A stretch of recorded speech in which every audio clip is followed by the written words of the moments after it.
I spoke up to so many people tonight. I looked at Walker Buehler and I said, "You have big tell you boots." guys anything. And I shook his hand. I kissed so many people's butts tonight. What? I told.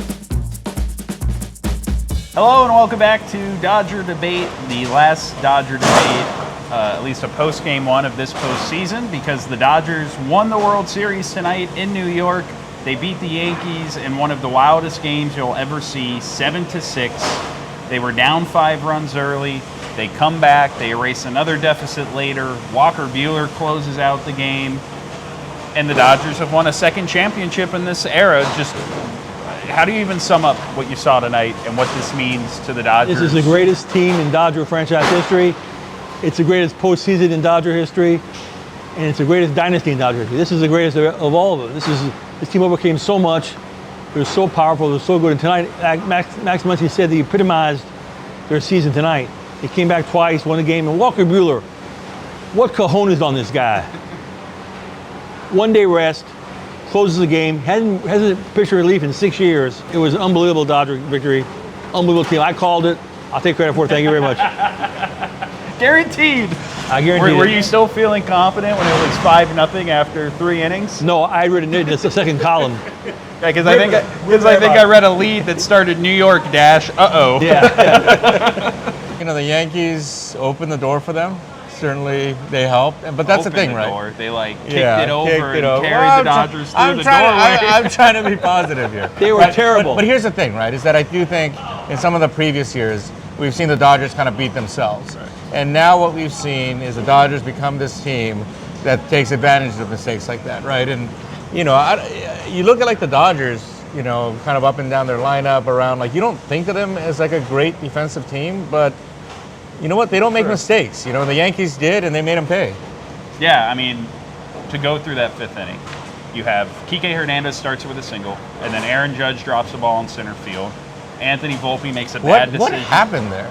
You guys already identified it. He's blind. You said he can't see, Dylan. His sonar went down? Yeah, and that was after he had obviously hit the early home run, made the incredible catch on Freddie Freeman in the 4th inning, but he drops the ball.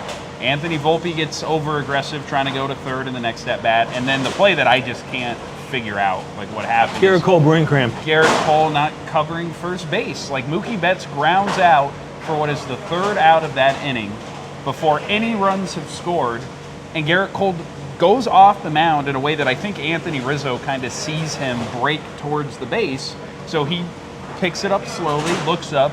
Garrett Cole's nowhere to be found. Mookie Betts is at first base safely. A run comes in to score. Freddie Freeman has a 2-run single after that. Teoscar Hernandez has a 2-run double after that. That inning, I think for as bad as it went for the Yankees, it's like you said, that's the kind of inning that even if the Dodgers had been gifted chances in the past, they don't take advantage of. And instead, talking to some of the guys on the field afterwards about it, it's especially once that Garrett Cole play happened, they smelled the blood in the water. They realized this is our chance to get back in the game. At that point, Jack Flaherty had already gotten knocked out, but Dave Roberts was using his relievers aggressively. A night after he took a lot of criticism for not using them in what was a tighter game. But they kept the deficit at 5. They took advantage of that inning. They manufactured 2 more runs late, and then they somehow pieced together 27 outs from a bullpen that was literally out of pitching. How about Freddie Freeman? Ties a World Series record with 12 RBIs. And I think of Freeman, I think back to when he got here. Are you just saying this because you heard Mr. Friedman watches this show? No, but I think back to last year when Freddie first got here. Dylan called him weak.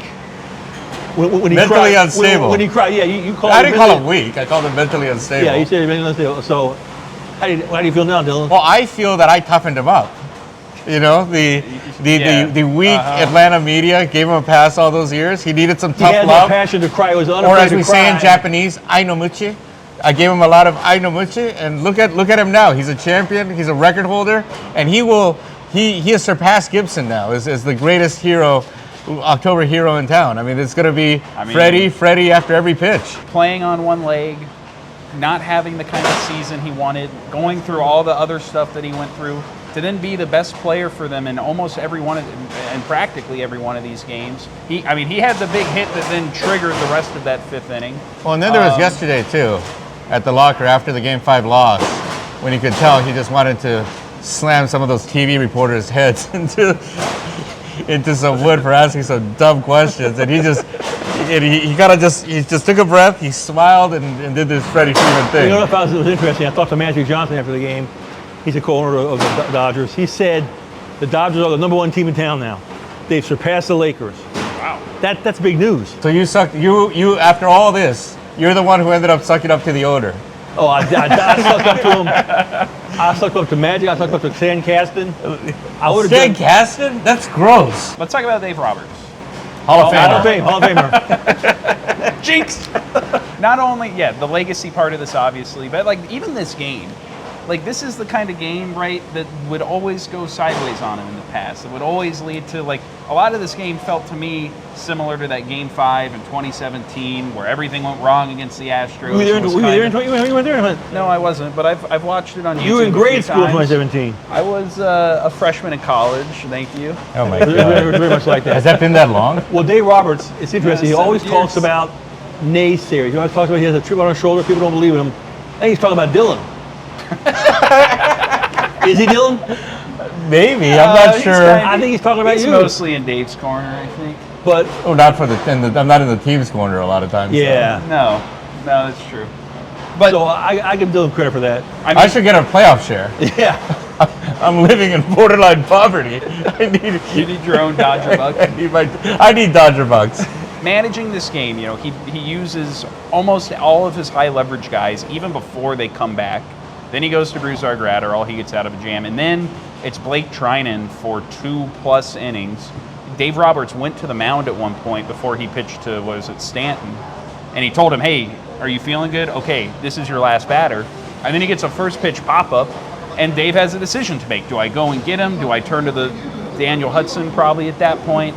Do I let him write it out? And I think Dave has talked so much about how much he loves being around this team, the trust he has in them, the belief that he can feel in the room. And I think a game like tonight where you just had to kind of trust so many different guys to be able to execute in so many different ways, that's a moment that epitomizes it. Being able to just trust that Walker Buehler could come out of the bullpen and close down the game, like that's pressing a lot of right buttons. I don't think based on your anybody feel. got more out of this playoff series, this playoff season than Dave Roberts. Dave Roberts improved his image throughout LA. A lot of fans always discredited him, that they won't do that anymore. He got a huge contract, he'll get a huge contract extension. This does more for huge contract. This has done more for him than anybody else. I think the guy who maybe did the most for himself in this World Series behind Dave Roberts is Walker Buehler. The start he had the other night, A lot of money. coming out of the pen in this game. I mean, he talked about like he'd always dreamed of that kind of scenario happening, but this wasn't supposed to happen. I mean, Walker Buehler went up to general manager Brandon Gomes on the bus on the way in today and told him, hey, if things get squirrely, I'm good to pitch. Andrew Friedman said that he was down in the clubhouse. Andrew Friedman was down in the clubhouse during the 5th inning when the Dodgers were coming back, trying to work with the team's traveling staff on how to get Yoshinobu Yamamoto back to LA like earlier so that he could get ready for his Game 6 start. And then suddenly the team comes back, and then he's still down there when Walker Buehler walks into the clubhouse and tells him like, hey, are things getting squirrely enough now? And they say yes, and from that point, that's when it became a real conversation for them, like, hey, we can turn to this guy. Well, can you believe Dylan in the press box? Dylan, didn't you ask me, can Shohei pitch? Yeah, I did. Yeah, I thought maybe he would do the thing. Like they were He would grab his collar. Yeah, and, just. But here's the thing, man, is Ohtani, I mean, till the end, right, in that 8th inning, as things are kind of starting to unfold, Edmonds draws that walk. Now there are 2 guys on. Will Smith is going into the batter's box. Ohtani steps into the on-deck circle, even though it wasn't his turn. You know, I talked to Gavin Lux. Like the second time that's happened. Yeah, and I talked to Gavin Lux about that. Gavin Lux was like, "Hey, man, relax. I get to go first." You know, but he wants that, right? He wants that moment. I do think that kind of has gradually maybe rubbed off on some of the other guys, right? Courage can be contagious, you know. And I think the one thing I do want to touch for sure is Mookie Betts, right? The last 2 Octobers completely disappeared, and he really kind of came out with this with the feel was, hey, I got nowhere to run. I have to produce. I will produce.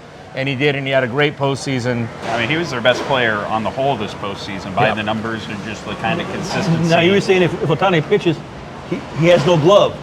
No. So he's totally barehanded like this. Yes. I don't even know. That'd be great. I don't even know if that's allowed by the rules. Like, I don't think you can go out there without a glove on. That's what we're talking about. Doing this tense game. Let's talk about tiny pitch without a glove. Okay, the last question here. So Andrew Friedman has talked about this, wanting this to be a golden era of Dodger baseball. This cements it. They've done better than any. It's the best dynasty in Dodger history.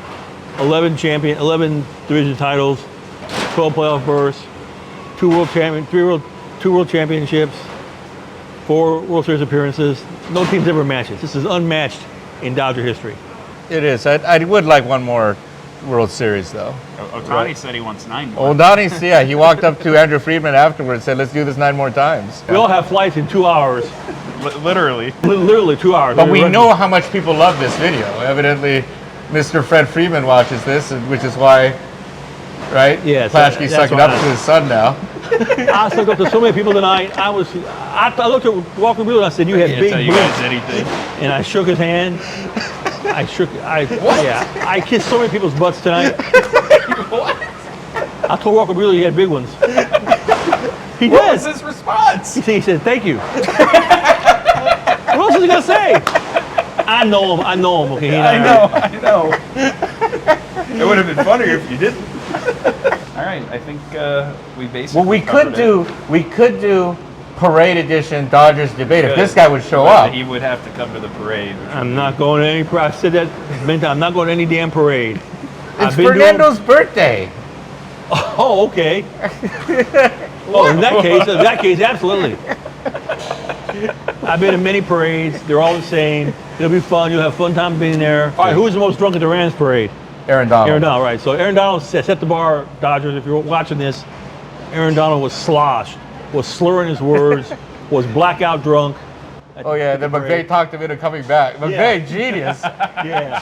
That's what they have to do is they have Dodger fans- to get bar. Teoscar loaded, and that's when Friedman goes in. Hey, you're coming Walker. back, right?